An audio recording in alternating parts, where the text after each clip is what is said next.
Садыр Жапаров өзүнүн жана Ташиевдин уулу тууралуу комментарий берди.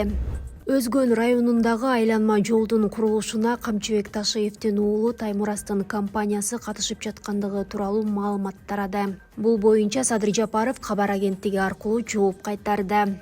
Өзгөндөгү айланма жол тууралуу айтып берсеңиз, эмне үчүн акы төлөп өтө турган болуп жатат? Ошондой эле аталган жолду мамлекет менен бирге эки жеке менчик компанияда куруп жатканын, ал компаниялардын негиздөөчүлөрдүн катарында УКМКнын төрагасы Камчыбек Ташиевдин уулу Таймураз турат деген сөздөрдү оппозициячыл журналисттер айтып чыгышты. Негизи эле сиздин уулуңуз Рустам, бир туугандарыңыз УКМК төрагасынын балдары жана бир туугандары мамлекеттик иштерге аралашууда деп айтууга негиз барбы?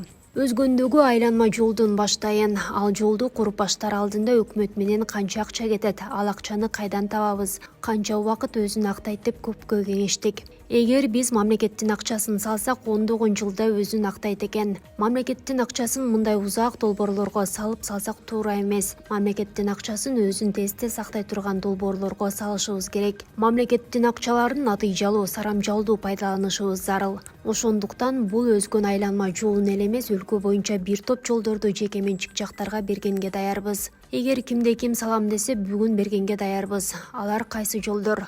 Суу-Самыр Арал түндүк-түштүк альтернативдүү жолуна чейин 115 чакырым, Алматы Кемин Ысык көл 150 чакырым, Бишкек Кемин айланма жолу 105 чакырым. Кыргызстандын аймагындагы Кара Булак айылына чыга турган Алматы Узун Агаш Каракастек Сураншы Батыр Кастек Карасай Батыр автомобиль жолу 88,4 чакырым, Ош шаарынын айланма жолу 35 чакырым, Ноокаттагы 12 чакырым жол жана башка дагы бир топ жолдорду бергенге даярбыз. Бирок бир дагы компания же жеке жактар мен салам деп келген жок. Анткени жол өзүн-өзү узак убакытта актайт. Ал эми өзгөн айланма жолун салып жаткан Таймуразга рахмат эле айтпайлыбы? Акчасы бар адамдай инвесторду таап келип салып жатканына ыраазы болушубуз керек. Таймураз эгер мамлекетке зыян келтире турган болсо, өзү ачкан компанияны киргизмек беле. Андай боло турган болсо, бат эле билинип каларын жакшы билет да. Мамлекетке пайда келтирип жатканы үчүн ишенимдүү түрдө киришип жатат. Ал эми Рустам жана бир туугандарыбыз боюнча айта турган болсом, бир дагы бир тууганыбызды мамлекеттик иштерге аралаштырган жокпуз жана аралаштырбайбыз. Мен аларга мамлекет менен иш кылбагыла деп дайыма айтып келем. Биз өткөндөн сабак алышыбыз керек. Мурда кандай эле колунда бийлиги бар чиновниктердин көпчүлүгү ОКМ энергетика министрлиги, айыл чарба министрлиги, салык бажы жана башка мамлекеттик ишканалар менен иш кылышчу. Өтпөй калган же болбогон товарларын зачет же взаиморасчет деп 2-3 эсе кымбатка тапшырып иш кылышат эле. Анын баары азыр кан бугандай токтогон. Ошон үчүн министрликтерде өсүү өнүгүү болуп жатат. Рустам болсо инвесторлорду тартуу менен алек. Ысык көлдө гольф аянтчасын курдуруп жүрөт. Кудай буйрса, эмдиги жылы ачылышын кылабыз деп турабыз. Биринчи жолу аянты боюнча Орто Азияда эң чоң гольф аянтчасы болот. Мындан сырткары өлкө боюнча ар бир айылга жарыгы менен камсыз болгон футбол аянтчасын курдурам деп былтыр иш баштаган. Бүгүнкү күндө Түп, Ак Суу райондорун бүтүрүп жетегүзгө жетип калды.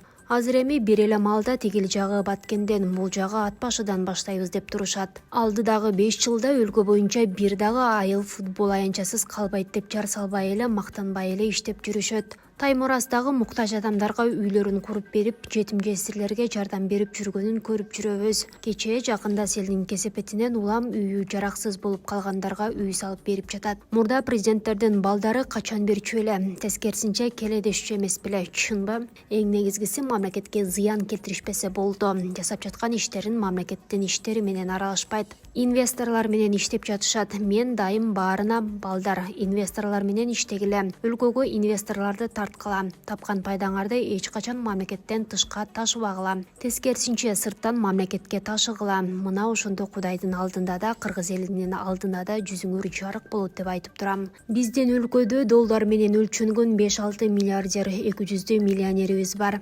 Көпчүлүгү акчаларын ошолордо сакташат. Ошол үчүн легализация мыйзамын кабыл алып бергенбиз. Бирок бүгүнкү күнгө чейин акчаларын өлкөгө толук алып кириши элек. Жарым-жартылайы алып келип курулуш тармагына салып жаткандар бар. Мен аларга коркпой эле алып келгиле. Жогоруда мен айткан долбоорлорго катышкыла деп айтар элем. Кечээ Чүйдөгү заводдун ачылышында айтканымдай, оппозиция деп бөлбөй, экономикага мамлекеттик пайда алып келе турган долбоорлорго катыштырып колдоого даярбыз. Ошол эле сындап жаткандар журналисттер жок эле эмес, бардык тармактарга инвесторлорду таап келишсин, катышсын, алып иштешсин.